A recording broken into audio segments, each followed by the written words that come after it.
Hi guys, welcome back to my channel অনুর রান্নাঘর। আজ আমরা করতে চলেছি খুব ইজি রেসিপি চিলি চিকেন। চলুন তাহলে দেখে নেওয়া যায় কী কী উপকরণ লাগছে চিলি চিকেন করতে।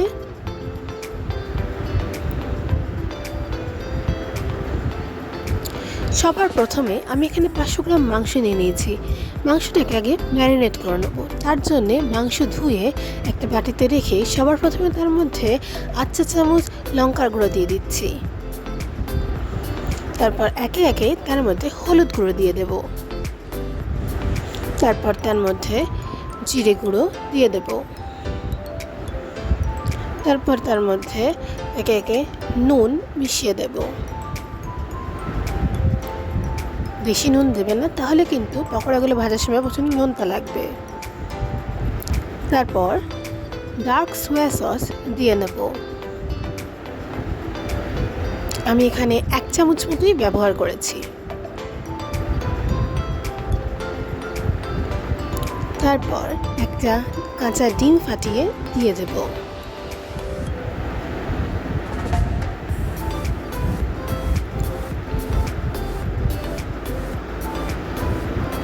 তারপর একটু কর্নফ্লাওয়ার বা কর্নস্টার্চ দিয়ে দেব। দিয়ে ভালো করে পুরোটাকে ভালো করে মিশিয়ে মাংসটাকে ম্যারিনেট করে রেখে দেব। আমি এখানে পরিমাণ মতো কর্নস্টার্চ নিয়ে নিয়েছি। আপনারা আপনাদের পরিমাণ মতো কর্নস্টার্চ ব্যবহার করতে পারেন। এবার সব কিছু আমি এখানে ভালোভাবে মিশিয়ে নিচ্ছি।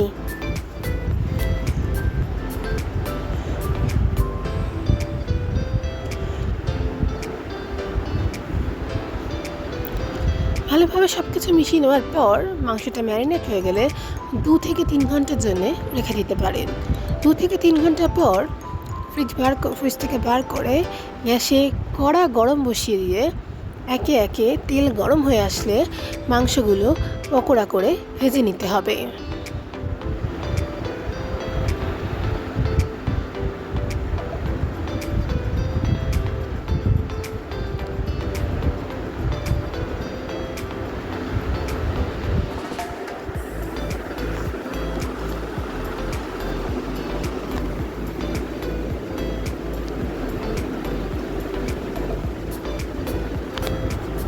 মাংস হালকা এক পিঠ ভাজা হয়ে গেলে আর এক পিঠে উল্টে দিতে হবে। আর এরকম করে লাল লাল হয়ে আসলে ভাজা করে তুলে নিতে হবে। তারপর সেই একই কড়ার মধ্যে অল্প পেঁয়াজ দিয়ে দিতে হবে। আমি এখানে পেঁয়াজ ডুমো ডুমো করে কেটে রেখেছি, সেই পেঁয়াজ ব্যবহার করছি।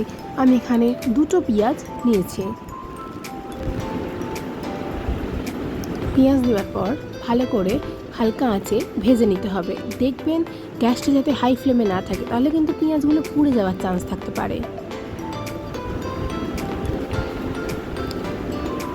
তারপর পেঁয়াজ ভাজা হয়ে গেলে কেটে রাখা ক্যাপসিকাম দিয়ে দিতে হবে। আমি এখানে একটা অর্ধেক ক্যাপসিকাম ইউজ করেছি। আপনারা চাইলে গোটা ক্যাপসিকামও ইউজ করতে পারেন। তারপর আবারও ভালো করে পেঁয়াজ ও ক্যাপসিকামটাকে ভেজে নিতে হবে। তারপর কিছুক্ষণ অপেক্ষা করতে হবে।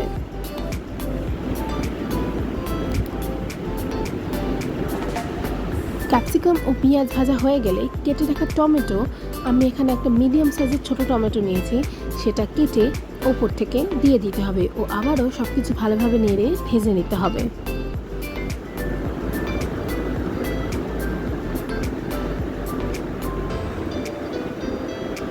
সব কিছু ভাজা ভাজা হয়ে আসলে এবার আদা রসুন পেস্ট দিয়ে দিতে হবে।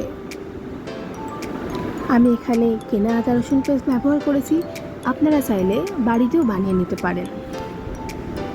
এবার সব কটাকে ভালো করে একসঙ্গে আবারও ভেজে নিতে হবে।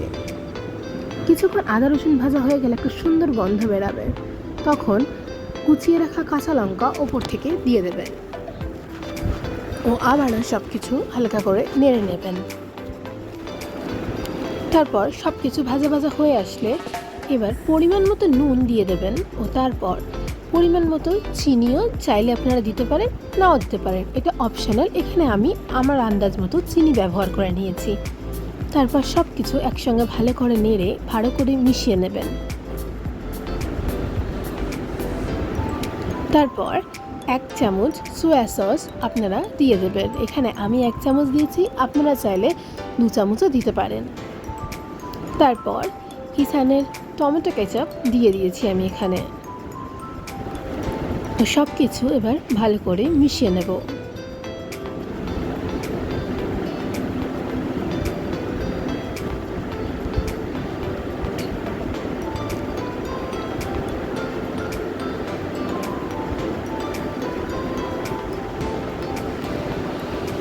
মেশানো হয়ে গেলে কিছুক্ষণ রেখে এরকম হালকা আঁচে ভেজে নিতে হবে। তারপর আগে থেকে গুলে রাখা কর্নফ্লাওয়ার উপর থেকে কড়ার মধ্যে দিয়ে দিতে হবে। তারপর আবারও একটু ভালো করে নিয়ে নিতে হবে যতক্ষণ না গ্রেভিটা থকথকে হয়ে আসবে। থকথকে হয়ে আসার পর সেটার মধ্যে আপনারা অল্প একটু জল অ্যাড করে পাতলা করে নিতে পারেন আপনাদের পরিমাণ মতো। তারপর গ্রেভি এরকম ফুটে আসলে আগে থেকে ভেজে রাখা চিকেন পকোড়াগুলো এবার আপনারা কড়ার মধ্যে দিয়ে ভালো করে মিশিয়ে নিয়ে 5 থেকে 6 মিনিট ফুটিয়ে নিলেই তৈরি আপনার আমার সকলের ফেভারিট চিলি চিকেন। এটা আপনারা যে কোনোভাবে রুটি, ফ্রাইড রাইস এর সাথে খেতে পারেন। রেসিপিটি ভালো লাগলে অবশ্যই ট্রাই করবেন ও চ্যানেলে নতুন হলে please do like, comment and subscribe. ধন্যবাদ। আবার দেখা হবে একটা নতুন ভিডিওর সাথে। ততক্ষণের জন্য ভালো থাকবেন, সুস্থ থাকবেন।